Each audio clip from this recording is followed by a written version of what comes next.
Hey everybody, welcome to video 100. Fair warning, spoilers ahead if you have not completed Metroid Prime Remastered. Please come back to watch after you complete, unless you don't care either way, and leave a comment. When I first saw Metroid Prime Remastered announced in the Nintendo Direct, I have to admit I was on the fence. Maybe I wasn't paying close enough attention, or maybe it had simply been too long since playing the original version on GameCube in 2002, but after seeing some comparisons, I thought, alright, I'll play this game for the sixth time. I was so happy to find that my worries were unfounded, because this is absolutely a remaster done right. Samus's glowing arm cannon looks awesome, there has been so much attention paid to the lighting, and don't get me wrong, the game looked impressive back then, but this remaster takes it to another level. I won't say that it's the most graphically amazing thing out there, but this is no port, and Nintendo and Retro Studios mean business, and it shows. Not only that, but I remember the doubts of many people when we all heard they were doing a first-person Metroid, but it's absolutely amazing how much the game still feels like Metroid. Not to mention, showing Samus on screen in morph ball form or running in third person after rolling around was brilliant. Landing on the frigate ready to fight the Parasite Queen, I can't say I remembered too much, other than the actual fight and needing to escape. Asteroids hit, explosion, game over, credits. The Parasite Queen shows a great amount of detail over the original. Alright, so that was over pretty quick. Talon 4 looks as great as ever, and the visor effects look fantastic. The splatter of alien bugs or heat from magma, it looks better than ever. The customization that's here is insane too, with more modern FPS style dual analog control, which I picked up immediately, or mapping to the original GameCube setup, even providing motion control if you want. I stuck with dual analog simply because the lock-on works so well that I really didn't find the need or want to pick up the Joy-Cons and point at the screen. If the lock-on wasn't there, that might be a different story. Stepping into the Chozo ruins, I completely forgot how subtly the music started, and was eager to get my morph ball back. Chozo ruins for the first time in about 20 years. Oh, the sun looks great. I was only planning to play a little bit of the ruins, and of course ended up basically clearing the area, save for a few spaces I needed more upgrades for, like the spider ball. I even ended up fighting the boss Flagra, who in the remaster looks kind of evil, a sense I never got when I played the original, but that skull-like Grim Reaper face with size on the end of his arms was downright creepy, maybe too blurry for me to notice in the original. Having gone back to Talon 4's landing zone for a moment to see what areas may have opened up, it was time to head to Magmoor Caverns, and I was seriously looking forward to hearing that Norfair theme from Super Metroid remixed here. I made my way into Magmoor Caverns, definitely feeling the nostalgia vibes. And I am loving the music. Oh, that is cool. I never thought I'd be playing this game again. I also appreciated how intact the game feels to the original, but how fresh as well. If this is what the original game looks like remastered 20 years later, I can only imagine what Metroid Prime 4 will look like working from the ground up, because the bar has definitely been raised. Interestingly enough, I don't ever remember those guys that rise up from the magma being called Magmoors, but now the name of the area makes a lot more sense to me. The morph ball sections were fun again. I spaced out there for a second. Well, I was in space. I was super psyched to get my hands on the spider ball, and after a quick trek through the Magmoor Caverns, I couldn't believe I was already making my way to the Phendrana Drifts. Phendrana.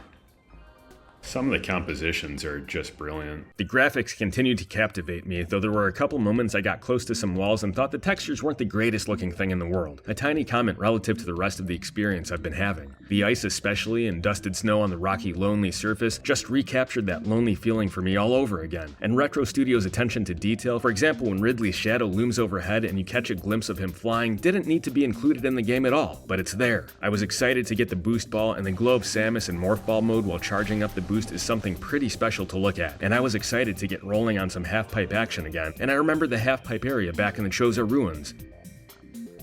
By this point after this most recent session, I felt like I'm blazing along pretty quickly at only 3 hours and 24 minutes, so I didn't really anticipate this playthrough being more than 15 hours, but everything has been near perfection. Timestamping now at 4 hours and 47 minutes after day 3, but what a fun session that one was, making use of the boost ball again in no time and finding the half-pipe areas. I was flying around on those in no time in search of the rest of the upgrades. I certainly didn't remember paths to take or anything, and at this point just tried searching unexplored areas. I was looking forward to the spider ball at this point, as I've seen multiple tracks laying throughout the Magmoor Caverns, Chozo ruins, and Phendrana Drifts, and this session meant getting the space boots for a very handy double jump. I have to admit, some of the platform jumping with the space boots annoyed me a little bit, as some of the platforms I thought were just out of reach and just took a little more effort to get on top of while playing, but a very minor complaint amongst all the other awesome things going on.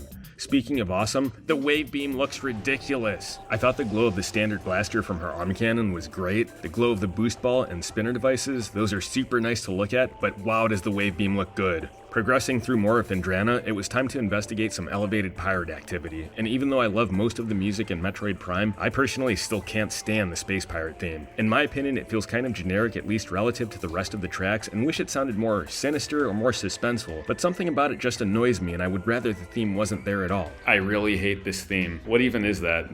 Drunken sax player or something? I do think the space pirates themselves are a little bit too on the first-person shooter side and a little less Metroid feeling, to be honest, and especially when you see those turrets in the Magmor caverns, they can be a little irritating. On the other hand, if they moved as slowly as they did, say for example as in Super Metroid, they probably wouldn't pose much of a challenge. Heading deeper into the space pirate research area, it was time to meet the Talon Metroid in its glass tube glory, and I forgot how tiny this little guy was. Personally, I'd rather have more of these than the space pirates, as I feel they are more in line with the Metroids of old in terms of movement and feel. After getting the thermal visor, some other enemies that are more of an FPS thing to me anyway, were these little drone sentries. I'm not sure if anyone is a fan of drone sentry guns, but anytime I've come across them in a game, I've generally not been a fan. Not a major nuisance, and easy enough to destroy and disrupt their systems with the wave beam, or especially Wave Buster, which I sadly forgot to pick up along with the ice spreader. But going back through the Phendrana drifts, I was a little nervous about taking on the next boss Thardis, as I had some less than fond memories of him from the original. Oh, hi Mark. Thardis looks great with snow dusted all over his rocky body, and the fight was as challenging as I wanted it to be to just enjoy focus more on exploration and less on shootery areas, which I would say are very limited in the game, but in my opinion, they are there. It was pretty obvious also upon entering the arena that the reward would be the oh-so-innovative Spider Ball, and it did not disappoint. I thought the Boost Ball looked cool, but this HD remastered Spider Ball is something else. Changing from more of a blue light to a green glow, it looks high-tech, futuristic, and I could not wait to go back to do some backtracking in Chozo Ruins and Magmor Caverns, as the game kept teasing Spider Ball tracks from very early on in the game. Closer to 6 hours now and ready to hop on those tracks. It's been amusing to me how fast I was going through the game, and it's pretty apparent to me how far HD can really take an old game where you just weren't able to see tiny little details that we may take for granted in the modern age of gaming. The Chozo statue in the Hall of Elders was incredibly detailed, looked like it had a sense of respect in the area after the brief fight with the Chozo ghost, and a fun little puzzle in the area to boot, not to mention more half-pipe areas. Time for the next weapon, and I got the Ice Beam. I have to say it's actually not my favorite, and I think the Wave Beam actually looks a little bit cooler, but when Samus charges up the Ice Beam, seeing it frost over is pretty satisfying to watch, and another example of something that feels fresh and remastered. I did notice that in the Hall of the Elders, where we're introduced to Chozo Ghosts, they have their own theme just like the Space Pirates, and I think it's a little weak. It's maybe a little more suspenseful than the Space Pirates theme, but in my book it's just a little out of place. And both of these enemy types I feel do cross boundaries and veer into more first-person shooter territory, and lose a little of the Metroid exploration that I think is the heart of Metroid Prime. I do love how the game foreshadows certain things, like in the Tower of Light located in Chozo Ruins. It's pretty obvious that we need some anti-gravity gear to jump while underwater. One thing I'm very curious about is the frigate crash site that I know will be soon approaching. I did play Prime a good 5 or so times back in its heyday, and each time I remember not really looking forward to that area. Now that we've got this beautiful HD version, I wonder if I'll have an easier time with it, or it could just be I'll have to listen to the Space Pirate theme again. Before that though, I'm definitely not going there without the gravity suit, a mistake I remember from the past. After exploring the new region of Phendrana, with plenty of grapple beam points I couldn't attach to yet, it was a joy to hear the upbeat version of the Phendrana theme play once again.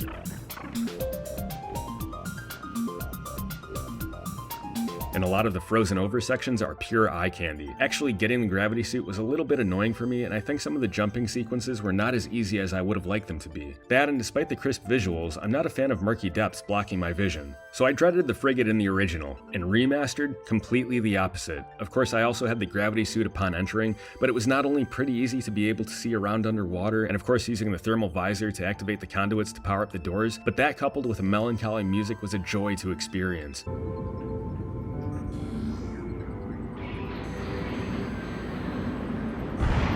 It's actually pretty amusing that I ran through that thing in about 5 to 10 minutes, because it's really not a large area in terms of what you actually have to explore or do. Also, seeing the Parasite Queen submerged underwater with no signs of life was yet another satisfying touch. Entering the Phazon mines, there was one other thing that was troubling me, which was this little spider ball contraption in the processing ore which leads to different areas. Back then, I definitely had trouble manipulating it and keeping track of all the spider rail tracks, but with a hologram shown next to the devices where you can rotate the tracks, the HD glows make it so easy to see what you're actually doing. New space pirates are introduced in the form of having to use a certain weapon type on them, and I'm still of the sentiment that these guys really don't feel like Metroid and feel more like standard FPS fare. Obviously, space pirates are a staple of the series, but I think there's room for improvement on these guys. We'll see how Prime 4 handles them. One other shootery mini-boss is this annoying little sentry drone gun, but a quick reward in the form of power bombs was rewarding, at least. The powerbomb was incredibly satisfying for me to destroy the Bendesium walls and piles of rubble, especially after seeing them so many times through the course of the game, and at this point I was 11 hours in. The grapple beam was next hiding in the ore processing spider ball puzzle room, and was great to have it back. I was looking forward to getting the plasma beam also, but found it a little underwhelming from a visual standpoint. Don't get me wrong, it's cool to look at, I just don't think it's nearly as cool as say the wave beam. However, it's satisfying as ever to plow through the annoying to me anyway pirates and get rid of sentry guns quickly, or watch them get completely incinerated. Now, one of the coolest sections of the game in my book is this little part in the Magmore Caverns getting closer to the end of the game, and using the spider ball up high on the wall knowing one of these little pests could send me flying was pretty fun passing through there and actually getting the plasma beam. Now the X-ray visor. I'm not sure how I feel about this one, it's cool visually, it just strikes me as odd that there's invisible platforms on Talon 4.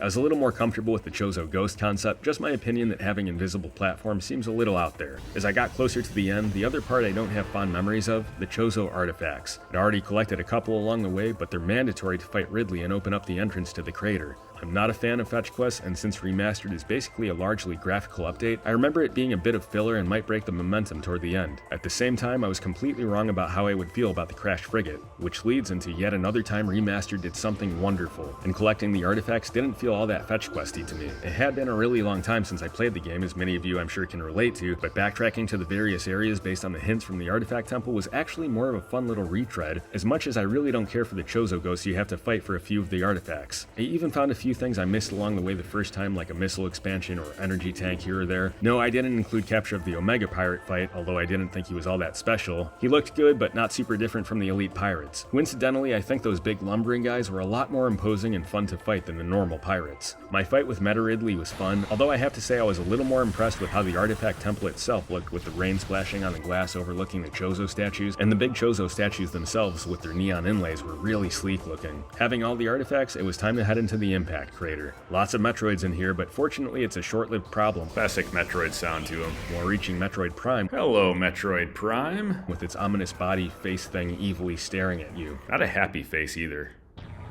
More like an I'm gonna kill you face. The final boss, Metroid Prime, looked awesome, especially doing some beam attacks and opening its jaws. It looked downright evil in moments, as a good final Metroid boss should. I actually remembered his spider shell form way more than his gelatinous true form that also completely escaped memory, and his death scene was pretty amusing as he becomes more and more of a gelatinous blob, absorbing the phazon that had infused Samus's suit and then exploding. Final completion on this casual play was 58%, 15 hours and 17 minutes of fun. After finishing a 95-hour RPG, this felt incredibly short-lived, and though I could complain about the space pirates and Chozo ghosts, the reality is that Remastered's visuals are so stunning with its neon glows and crisp visuals, all of the backtracking and exploration feels like Metroid. There's a ton of customization for your camera or how you want to control the game, whether that's dual stick and gyro combo for motion controls, or even using the old-school GameCube mapping. It's all there for you, along with concept art galleries, a character model gallery for the in-game models, and a soundtrack gallery to listen to some of these now incredibly nostalgic tunes. Especially for those of us that played Metroid Prime in its original standard definition form on the GameCube, Metroid Prime Remastered was nothing short of a gift from Nintendo and Retro Studios. If only I hadn't gone through the entire game while completely forgetting about the Wavebuster and Ice Spreader. Don't know about you, but I'm psyched for Metroid Prime 4. Remastered looks this good. Prime 4, it's gonna look intense. I don't like the turrets either. Random power bomb. Want a mint? Oh, he wants a hug. Okay, bye.